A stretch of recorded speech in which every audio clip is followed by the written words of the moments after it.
Vote আসে vote যায়, প্রতিশ্রুতি রয়ে যায়। 10 বছরেরও বেশি সময় ধরে গ্রামের রাস্তার বেহাল দশা। স্থানীয় পঞ্চায়েতে জানিয়েও কোনো কাজ হয়নি বলেই অভিযোগ গ্রামবাসীদের। রাস্তার সংস্কারের প্রতিবাদে বুধবার গ্রামবাসীরা পঞ্চায়েতে গিয়ে পঞ্চায়েত চত্বরে ক্ষোভ প্রকাশ করলেন। ক্ষোভ উগরে দিলেন স্থানীয় পঞ্চায়েত প্রধানের বিরুদ্ধে। জানা গেছে, হুগলির আরামবাগ ব্লকের মাধবপুর পঞ্চায়েতের হামিরবাটি লাইকপাড়া চলাচলের যে একমাত্র রাস্তাটি রয়েছে, মাটি স্থানীয় পঞ্চায়েতকে বলেও কোনো কাজ হয়নি। ওই এলাকায় বেশ কিছু সমস্যায় পড়তে হচ্ছে নিত্যদিন। এমনকি স্কুল ছাত্র থেকে শুরু করে অসুস্থ রোগীকে যদি কোনো গাড়িতে করে নিয়ে যাওয়া হয়, সেখানেও থাকছে ভয়ের কারণ। অবিলম্বে দ্রুত রাস্তা সংস্কারের দাবি জানিয়েছেন গ্রামবাসীরা। ঘটনা প্রসঙ্গে কি জানাচ্ছেন এলাকাবাসী, তাদের মুখ থেকে বিস্তারিত শুনুন। আজকে আমরা আসছি এখানে রাস্তার জন্য। আমাদের পাড়ায় রাস্তা নেই, আমাদের এখানে রাস্তা হয়েই নেই। রাস্তাটা মাটির রাস্তা আছে, রাস্তা হয়ে নেই। মাটি ফেলা হয়েছিল বহুদিন আগে, 10-12 বছর আগে, তখন থেকে রাস্তা হয়নি। প্রত্যেক বছর ভোট এসছে, আশা দিচ্ছে রাস্তা হয়ে যাবে, রাস্তা ঠিক করে দেবে, কিন্তু রাস্তা আমাদের হয়নি। প্রধান আমাদেরকে নিয়ে ছেলে খেলা করছে। ভোটের আগে আমাদের এখানে গিয়েছিল প্রধান যে রাস্তা করে দেবো, তোমাদের সমস্যার সমাধান করে দেবো, তোমরা তৃণমূলের সাথে থাকো। ভোট হয়ে গেছে, ভোট কেটে গেছে, জিতে গেছে। আমরা তাকে বহুত সাপোর্ট করেছি, যেহেতু আমাদের রাস্তা করে দেবে, সমস্যা সমাধান করে দেবে, আমরা সাপোর্ট করেছি, কিন্তু রাস্তা আমাদের করে নেই। এখন মাটির রাস্তা আছে, হাফ হচ্ছে, যেটা করেছিল 10 বছর আগে বোল্ডার রাস্তা, সেটা 10 বছর আগের বোল্ডার রাস্তা, সেটা তার উপরে মাটি চাওয়ার পরে এখন মাটির রাস্তা হয়ে গেছে। এটা মাধব কত নম্বর সংসদ আপনাদের গ্রামটা? কত নম্বর সংসদ? ঠিক আছে, এমনি কত কিলোমিটার রাস্তাটা? রাস্তা 1 কিলোমিটারের কম হবে। 1 কিলোমিটারেরও কম, হাফ কিলোমিটার। বাসিন্দা আছে ওখানে এলাকায়? বাসিন্দা বহুত আছে, 3খানা পাড়া আছে, বড় পাড়া 3টে আছে। কি নাম আপনার?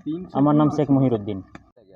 যে বারবার ধরে পঞ্চায়েতে আসছি প্রধানের কাছে, উপপ্রধান হচ্ছে গেছি, যে উপপ্রধান হচ্ছে বারবার ধরে আমাদের ঘোরাচ্ছে রাস্তার জন্য। যে রুগী বলো, যে ধরো পেশেন্ট যেতে পারছে না, বাইক গাড়ি আমাদের কিছু যাতায়াতের লেগে অসুবিধা খুব হচ্ছে, ছেলেমেয়েরাও যেতে পারছে না। যে রাস্তার জন্য আমাদের খুব অসুবিধা হচ্ছে। দীর্ঘদিন যতবার আসছে ততবারই আমাদের অসুবিধা ফেলে যাচ্ছি আমরা। আমাদের ঘুরিয়ে দিচ্ছে, আমরা রাস্তার লেগে আসছে, আমাদের রাস্তা যে প্রধানের কাছে একটাই আবেদন, যে আমাদের রাস্তা করে দিতে লাগবে। কোন জায়গাটা? এটা হামিরবাটি লাকপাড়া। কত কিলোমিটার রাস্তা খারাপ? 1 কিলোমিটার। 1 কিলোমিটার হবে না, 1 কিলোমিটার হবে না, হাফ কিলোমিটার মোটামুটি হবে আমাদের রাস্তাটা। আমরা রাস্তার জন্য আন্দোলন করছি, রাস্তার জন্য আমরা আন্দোলন করছি। আমার নাম শেখ শাহজাহান। আমরা এসছি মাধবপুর গ্রাম পঞ্চায়েতে প্রধানের সাথে দেখা করতে, রাস্তা সংস্কারের জন্য। অর্থাৎ রাস্তা দীর্ঘদিন বেহাল দশা, সেই রাস্তা প্রধান নিজে গেছে সশরীরে এবং পাড়াতে বহু বছর ধরে, এটা 1 বছর 2 বছর নয়, বহু বছর ধরে আশ্বাস দিয়ে আসছে যে তোমাদের রাস্তা করে দেওয়া হবে। ভোট যখন আসে তখন একবারে পার্টিকুলারভাবে পাড়ার সবাইকে বলে যে রাস্তা অবশ্যই ভোট পুরালেই হবে, কিন্তু ভোট ফুরিয়ে গেলে আবার যেইকে সেই দশা একই। একটা পাড়াতে যদি রুগী অসুস্থ হয়ে যায়, ডেলিভারি হোক বা অন্য কোনো শারীরিক কারণই হোক, একটা মারুতি গাড়ি এবং অ্যাম্বুলেন্স কোনোভাবেই রাস্তায় ঢুকে না।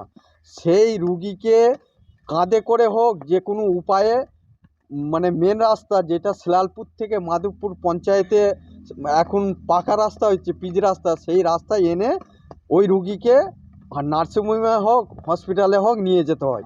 তাই আমরা এসেছি প্রধানের কাছে, মাধবপুর গ্রাম পঞ্চায়েতের প্রধানের কাছে, যাতে অবিলম্বে রাস্তাটা আমাদের সংস্কার করে দেয়, তাড়াতাড়ি করে দেয়।